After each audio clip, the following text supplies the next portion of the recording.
Queridos amigos, un placer saludarles una vez más. Hoy es un día importantísimo porque hay información que usted tiene que saber. Podemos dividir este espacio con que hay noticias buenas y una que quizás no son tan buenas. Vamos a comenzar por lo menos con lo positivo. Por ejemplo, ustedes muchos se preguntan, ¿puede ICE detenerlo cuando usted va a una corte de inmigración? Bueno, durante meses vimos agentes esperando en los tribunales para arrestar a inmigrantes apenas terminaban sus audiencias. Pero ahora un juez federal acaba de bloquear esta práctica en todo el país. Es una decisión que representa un importante revés para la estrategia migratoria de la administración. ¿Qué significa realmente el fallo? Protege a todos los inmigrantes. ¿Puede ahí seguir realizando estos arrestos? Hoy lo vamos a analizar con el abogado de inmigración Javier Montano, de Montano Miranda Law, para abordar y usted sepa el impacto que tiene esta decisión. Los invito a quedarse con nosotros porque muchos de este análisis le puede sorprender. Javier, un gusto tenerte una vez más aquí, un placer. Este espacio es tuyo. La audiencia también se conecta mucho con tu explicación clara y directa de lo que está pasando. Y yo creo que esta es una decisión positiva, ¿no? Quiero tu visión sobre esta decisión y cómo impacta en esos migrantes que tienen audiencia y sentían el temor de presentarse por esto. Bueno, pues muchas gracias por la invitación. Como siempre, un placer de estar contigo y bueno, y que compartas tu audiencia con nosotros, ¿verdad? Muchas gracias. Y pues bueno, como tú sabes, todos los días hay algo bueno y hay algo malo. Yo creo que a final de cuentas es muy importante entender lo que es la ley y cuáles son los parámetros que un oficial de ICE tiene al momento de considerar si una persona va a ser detenida o no. Y sí quisiera hacer una breve explicación porque creo que es Importante, importante sin el duda. contexto.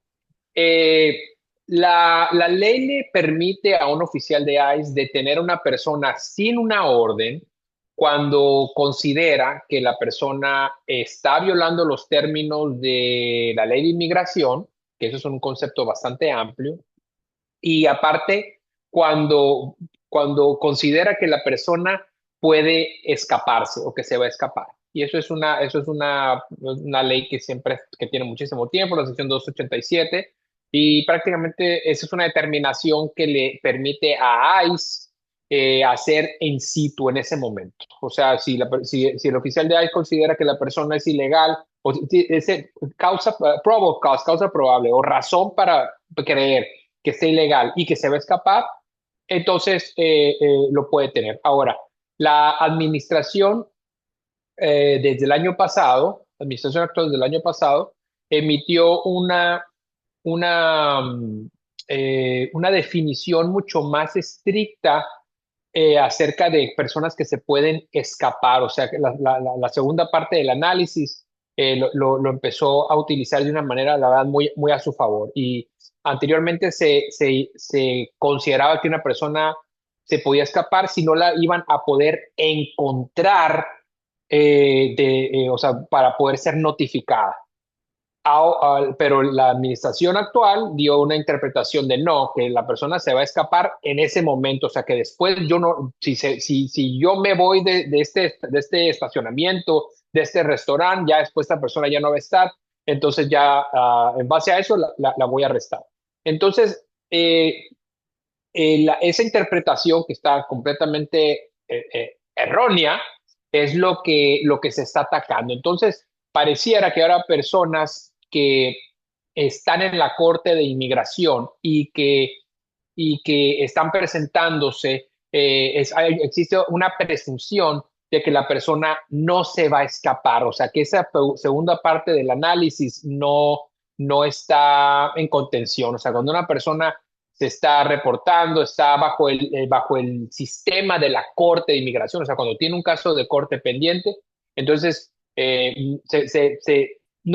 mucho más difícil para un oficial de ICE interpretar que esa persona se va a escapar. Ahora, si esa persona cierra su caso, si esa persona no se presenta y tiene una orden de deportación, ese es otro tema.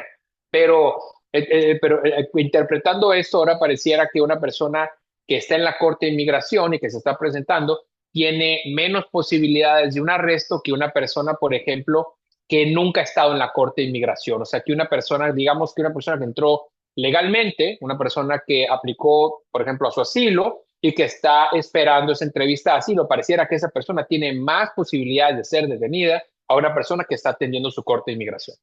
Eso es una explicación así muy general, pero No, pero establece la diferencia, ¿no? En lo que considera la administración puede ser una persona capturable, vamos a hacerlo así, o no, ujú, y las prioridades que ellos tienen, ¿no? Y bajo sí. esta decisión, ¿qué discreción debería tomar ahora, por ejemplo, en las Cortes de Migración en Ujú. base a esta decisión? Es decir, esa persona que ahorita tenga una audiencia debe asistir con la tranquilidad que independientemente de lo que ocurre adentro, afuera no va a estar alguien esperándolo. Bueno, número uno, una persona, eh, independientemente de que ICE vaya a detener, una persona siempre debe atender sus citas de corte. Eso es primordial, porque ¿qué es lo que pasa? Si no atiendes a tu audiencia, se te ordena deportado en ausencia y hay otra sección de la ley que te dice que cuando tú tienes una orden de deportación, Ujú. ICE no tiene discreción, ICE te tiene que detener. Eso es Correcto. mandatory detention. Ujú. Entonces, cuando tienes esas órdenes ya finalizadas, ICE, y si te detiene, te va a detener. Entonces, una persona en este caso pudiera interpretar que cuando te estás presentando, que difícilmente ICE va a poder hacer el argumento de que tienes el término que utilizan es likely to escape before a warrant Ok. can be obtained. O sea, que es muy probable que te puedas escapar antes de obtener una orden judicial. Entonces, yo creo que es muy difícil, después de todo esto que estamos viendo, que ICE pueda hacer esa determinación de que una persona sea posible que se escape antes de obtener Claro, una fianza cuando está atendiendo su corte de claro. inmigración. Entonces, independientemente, siempre debes de atender tu corte de inmigración, pero creo que ahora, pues Ujú. creo que puedes ir con un poco de más confianza porque va a ser mucho más difícil que ICE haga ese tipo de arrestos que se llaman warrantless apprehensions, que, insisto, esto no es algo nuevo, esto siempre ha estado, pero no lo habían utilizado. No sé si te fijaste que el año pasado que cerraban el caso en la Corte de Enseguida. Inmigración y tenías a ICE afuera. De Enseguida, hecho, en la puerta. O sea, y, salías es, y hola, bueno, pues y eso, históricamente hablando, cerrar un caso de asilo era pues muy positivo, porque entonces tú podías ahora pasar a quizás a aplicar a un asilo, digamos, con el Departamento de Inmigración.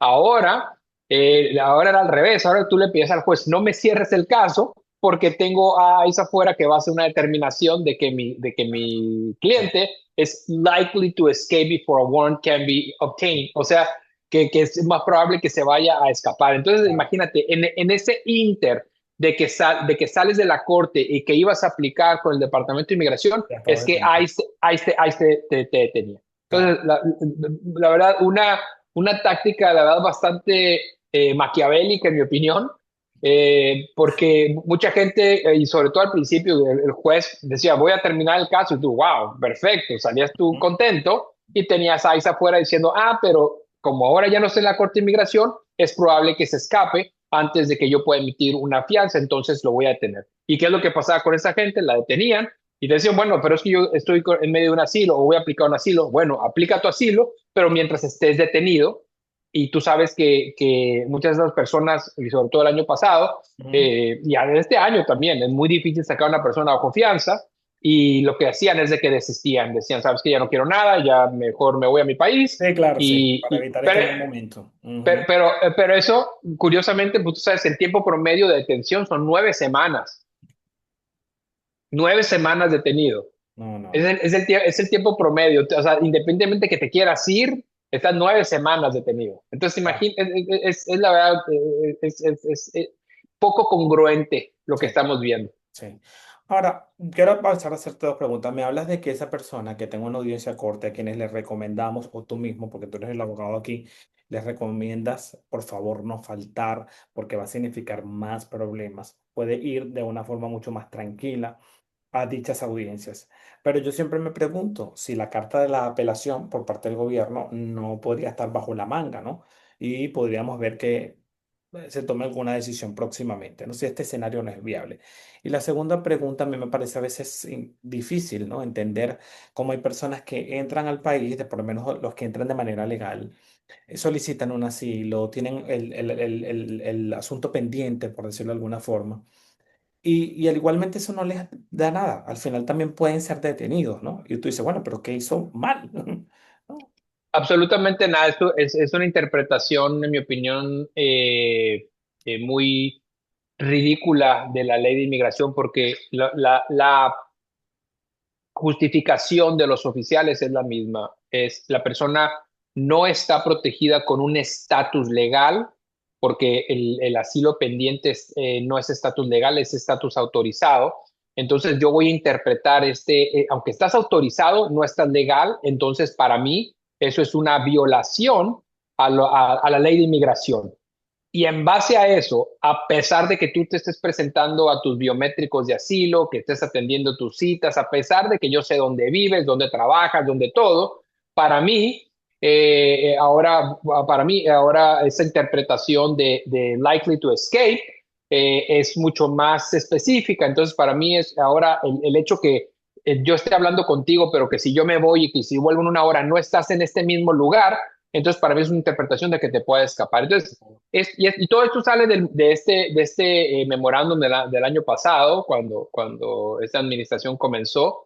Y la verdad es de que, insisto, interpretaciones que están dirigidas a lo que es el término de remigración, o sea, que la persona, en el lugar de pelear su caso, que ahora voluntariamente decida irse, ¿no? Porque al final de cuentas tú dices, bueno, como tú dices, estoy haciendo las cosas bien, estoy presentando mis biométricos, Sí, estoy dando la información real y exacto. todavía aún así tú estás interpretando que está la posibilidad de que me voy a escapar cuando yo te he demostrado en infinidad de veces que me he Sí. presentado en tiempo. O sea, eso es para, en mi opinión, es una estrategia para que la gente diga, ¿sabes qué? Ya me harté, Y mejor me voy. no me identifico con este sistema, con esa incertidumbre, tengo ansiedad, tengo depresión, mejor me voy solo. Y Ah, eso es parte del concepto este de remigración, ¿no? Es reverse migration, o sea, ok. inmigración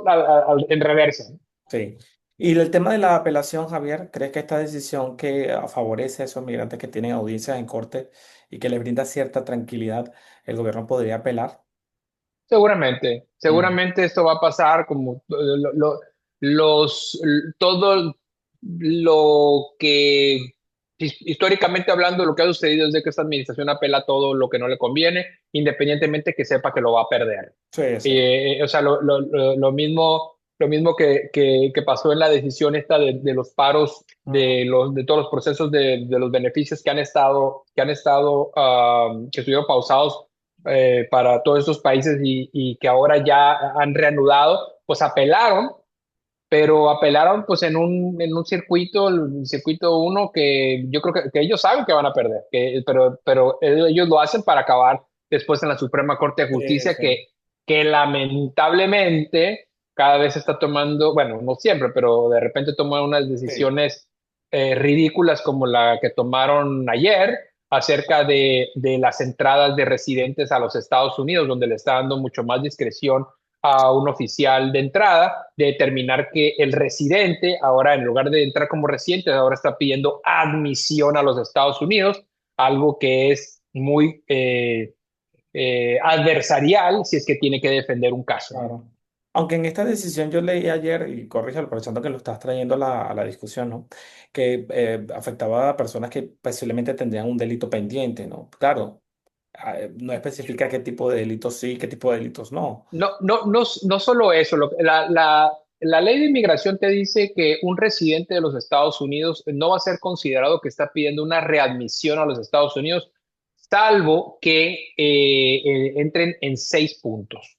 Los 6 puntos incluyen si la persona ha cometido un delito en los Estados Unidos, si ha cometido un delito fuera de los Estados Unidos, también si la persona ha pasado tiempo, digamos 6 meses fuera de los Estados Unidos, o sea, si has estado 6 meses fuera de los Estados Unidos o si ha Sí. pasado mucho tiempo fuera de los Estados Unidos en tiempos intermitentes. O sea, hay varios supuestos donde ahora el oficial de entrada va a hacer esa determinación de decir, no, tú no te estoy dejando entrar como residente, estás pidiendo admisión a los Estados Unidos. Entonces, en lo que yo averiguo si ese caso, que quizás dijiste un caso, el punto de un caso criminal, pero que Ujú, es un caso criminal quizás desestimado o quizás un caso criminal donde apenas esté pendiente, claro, pero el oficial de CBP ahora tiene mucho más discreción de hacer esa determinación. No te dejo entrar como residente, puedes entrar o sea, como un solicitante de admisión, permiso, pero eso es un problema muy serio porque cuando a ti te hacen esa evaluación, A, te pueden detener, claro, o B, te pueden dejar entrar, pero te van a dejar entrar con un parol, sí, no como residente. tengo como un parol, exacto. Y el parol es algo que tú después tienes que resolver en la Corte de Inmigración, una Corte de Inmigración que te puede llevar en un año o 2 años, Ajá, donde tú vas a batallar ahora para continuar con tu trabajo, porque es la tarjeta, o sea, te dan un documento con el que puedes, una evidencia de que tú estás entrando sí, como con un parol, pero es difícil pedir un crédito con eso, es claro, difícil pedir trabajo con eso, claro, claro, o sea, te dificulta la vida demasiado. O sea, de hecho, claro. te hace un semi-residente ahora. Total, total. Entonces, eso es uno de los puntos que mencionaba la ministra Jackson, diciendo de que no era justo para Claro, los residentes entrando que entran con un parol cuando hay tantas deficiencias. claro. Imagínate que tú en los Estados Unidos tengas un caso que esté pendiente. Ah, y otra cosa, la determinación si es un caso que te hace inadmisible o no. Eso lo va a hacer un oficial de entrada. Y lo Sí, digo sí, muy respetuosamente. Muchas veces es difícil interpretar si un caso te hace inadmisible o no. Entonces, y yo sí. que me dedico a eso, de repente me tomo horas en determinar si un delito es un crimen de turpitud moral que te haga inadmisible. Ahora ya imagino un oficial de CBP que tiene una fila de 200 personas Sí. tratando de entrar. O sea, por favor. Lo hace muy complejo. Efectivamente, vamos a ver cómo empieza a aplicar ahora esta decisión de la Corte Suprema, cómo empieza a impactar a esos residentes que se atrevan a salir del país teniendo alguna situación pendiente que lo imposibilite, Que se ¿no? hagan ciudadanos, que se hagan Ajá. ciudadanos. Sí, sí.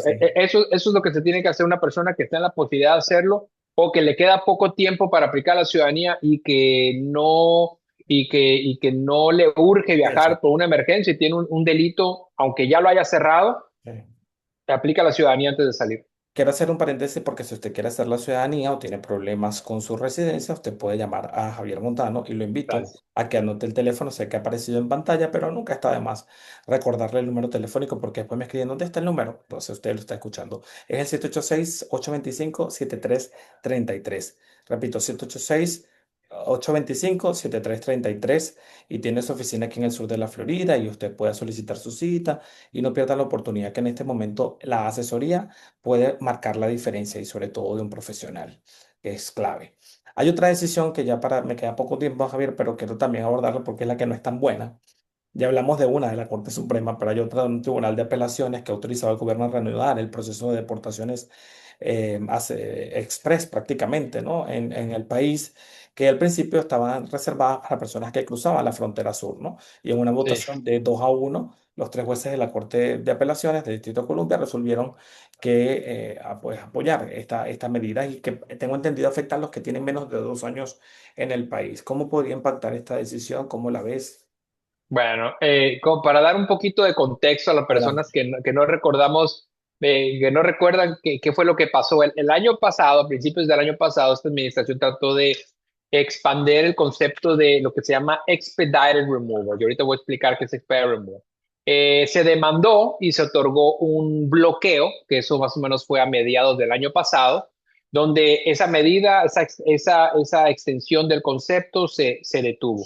La administración solicitó un stay que la Corte de Apelaciones del Distrito de Columbia no lo aceptó. Entonces, desde diciembre del año pasado estábamos esperando esta decisión. Y bueno, ¿y por qué es tan importante? Porque expedited removal es un proceso administrativo que permite una detención y una deportación a una persona sin fianza y sin audiencia. O sea, por eso se llama una deportación expedita, salvo que esté solicitando un asilo. Entonces, es sumamente importante tratar de evitar un expedite removal, porque expedite removal prácticamente es una detención y te van a sacar, sin Chao. fianza, sin ver, Sin nada, sin sin nada. nada.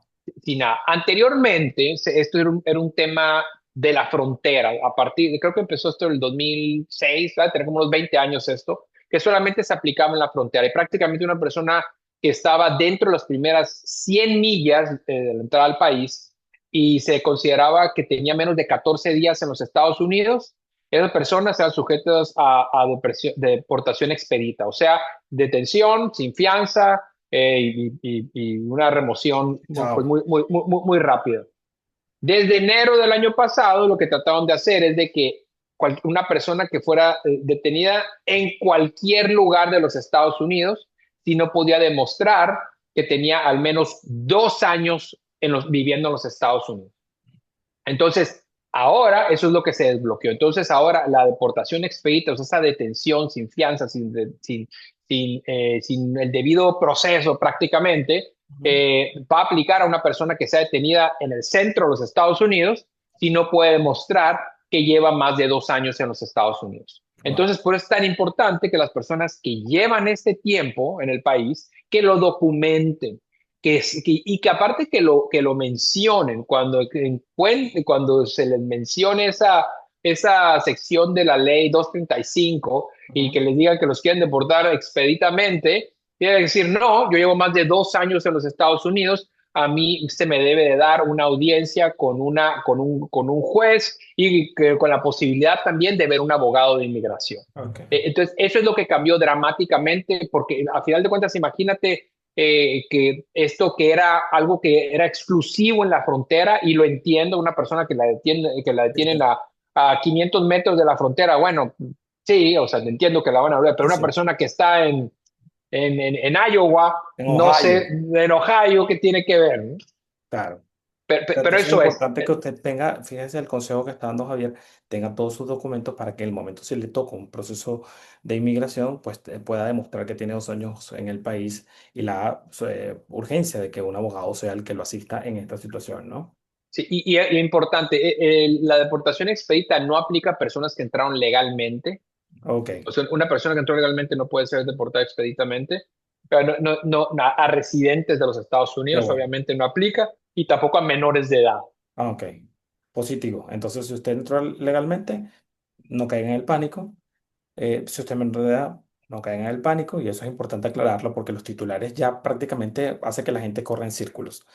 Pero aunque usted esté en tranquilidad, sí, no, pero lo digo, aunque usted esté en tranquilidad, no deje de asesorarse bien. Y mire, incluso estoy aquí en la página de Javier Montano, de Montano Miranda, y ahí tiene, aparte, todas las opciones que usted tiene para explorar opciones migratorias, si el asilo no es lo suyo, si quiere ver una visa de inversión, de trabajo, etcétera, está el contacto.